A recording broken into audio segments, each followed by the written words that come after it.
Good Tuesday evening. I'm Chief Meteorologist Emily Walls, and again today it was basically copy, paste, and repeat. So we're stuck in this weather pattern that is actually a really nice weather pattern. We've had lots of sunshine, warmer than average temperatures, and this is going to continue for a few more days. So we have an upper level high pressure system that's basically blocked across the upper Midwest at this point, and it's going to continue to bring us nice, beautiful summer-like conditions here for the next few days. We'll start to see this pattern breaking down as we go into this upcoming weekend, but for the time being, this summer heat continues across the Chicagoland area. So that's going to be our first and foremost topic that we talk about tonight. But then secondly, we're going to bounce down to the Atlantic where we could see a tropical storm developing in the next couple of days.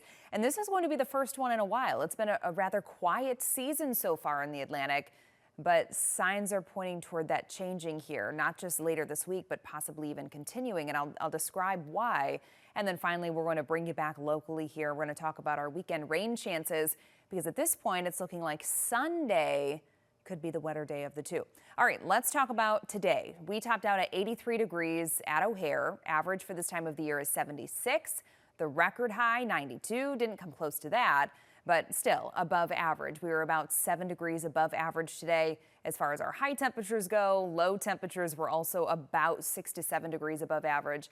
We woke up this morning around 63, average is 57, but over the next couple of days, especially our outlying areas, most of the suburbs are going to be dropping down into the mid to upper 50s. So we're still going to have that refreshing feel, and the humidity, that's staying nice and low as well. So your high temperatures elsewhere, the hottest spot today was out in LaSalle, 89 degrees. One of our cooler spots was Gary at 79 degrees. Same thing in Michigan City. We hit 82 at the Chicago Lakefront, 87 in Joliet, same thing in Aurora. And again, just keep in perspective that usually we're in the mid 70s by this time of September, and we're going to keep the 80s going here. So tomorrow and on Thursday, again, copy, paste, repeat. That's going to be the trend here all the way through the rest of this work week. So we have mid 80s expected tomorrow and Thursday. But for those of you farther inland, you are once again looking at upper 80s, maybe even close to 90 degrees. So we're going to keep that heat building, especially away from the lakefront, because both Wednesday and Thursday, based on the placement of the high pressure system that we have, we're going to have an onshore flow, which means during the afternoon, we're going to see those temperatures dropping just ever so slightly. So just like we had today, we actually saw high temperatures at the lakefront around 82 degrees. But once that lake breeze came in during the afternoon, it actually dropped temperatures into the mid to upper 70s. You can expect that again tomorrow, and same thing on Thursday as well. And then by Friday, we're actually on the backside of a very weak cold front, so it is going to result in cooler conditions going into this weekend, but again, still above average. So those summer-like temps, those are going to continue through this weekend. And then this is your temperature outlook from the 22nd, which is next Monday, through the 26th, which is Friday, and we are strongly favored to see above average conditions. So these 80-degree temps that we're going to see the rest of this week and through this upcoming weekend, that's going to continue into next week as well. So overall, things are really, really pointing toward above average conditions lingering all the way through the rest of the month of September. This particular map is actually taking us all the way through September 30th. So again, rounding out the month with above average conditions. And if you think way back to the month of September outlook that was actually put out by the Climate Prediction Center on August 31st, it suggested that September was likely going to be above average, and that's exactly how things are stacking up. So we're going to round out the month likely above average overall. So the next 10 days around here, I've already showed you the next 5.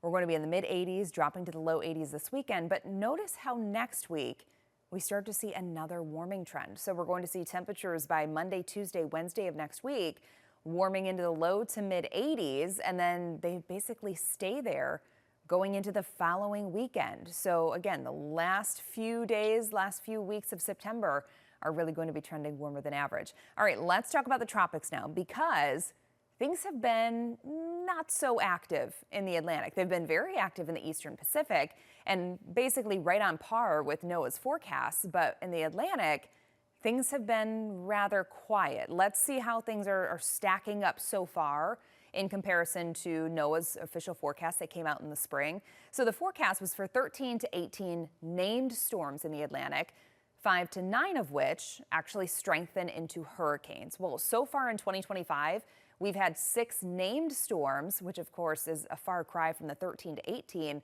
that was forecast, and only 1 hurricane. But the biggest thing that I want to put your focus on is we're only about halfway through hurricane season. So typically the peak of hurricane season is in September. September 10th is actually the peak date where you most often have the most named storms in the Atlantic at that point.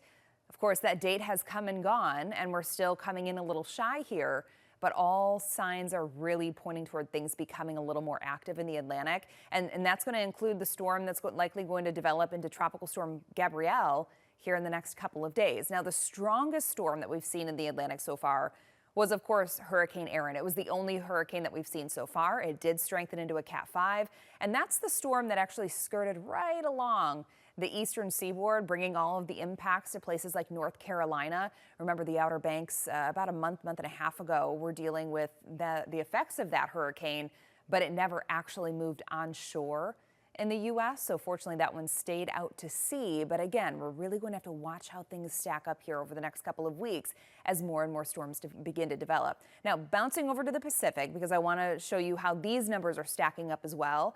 NOAA's forecast was for 16 to 20 named storms, and 8 to 11 of which would become hurricanes. Well, so far in 2025, we're already within that range for the named storms, not quite for the hurricanes just yet. But in 2025, there has already been 15 named storms, 6 of which have become hurricanes in the eastern Pacific. And the strongest of those were both Category 4 hurricanes, and that was Eric and Kiko. Remember, Kiko was the one that went just north of the Hawaiian Islands. So what is leading to the nice quiet conditions that we've had in the Atlantic so far? Well, recently, a lot of what it's had to do with has been the Saharan dust. So coming off of Africa, you have the dust that's lofted up from those high winds over the Saharan desert, and then it gets lofted up into the atmosphere. So when that happens, one, it can limit how much sun is actually reaching the sea surface, which is going to impact your sea surface temperatures, but also it dries out that air mass.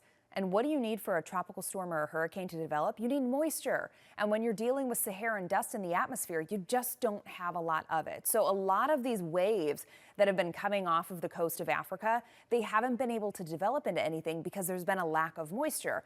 Well, over the next couple of weeks, there are some models suggesting that the environment could become a little more conducive. So look what you're looking at right now. This is Invest 92L. Whenever you hear something that's called an invest, that's essentially a system that's being labeled by the National Hurricane Center for investigation on whether or not that's going to be developing into a tropical cyclone. And this particular invest, 92L, it's now beginning to move out of that Saharan dust layer, and it's going to start to move into a much more conducive atmosphere for tropical development. We already have the warm sea surface temperatures, and also we're going to have less wind shear that we're dealing with and more moisture. So take a look at this forecast here. The National Hurricane Center has this area highlighted in red as a 90% probability of seeing either a tropical depression or a tropical storm developing by mid to late this week. So likely in the next 24 to 48 hours, we're going to see this becoming at the very least a tropical depression, but there are some models that are taking this into tropical storm strength, meaning that it would become Tropical Storm Gabrielle, and then possibly even strengthening into a hurricane. So this system here in the next few days is really, really going to be something to watch. And then hot on its heels, you can see there's going to be another wave that's coming off of the coast of Africa, highlighted in yellow here, this 20% probability. Yes, it's a low-end chance of seeing development over the next 7 days, but that's also how this current wave that we're tracking, Invest 92L, that also started with a low chance of development. So just because that 20% is there right now doesn't mean that that can't change. There certainly can be things that change in the atmosphere that make it a little more conducive for tropical activity.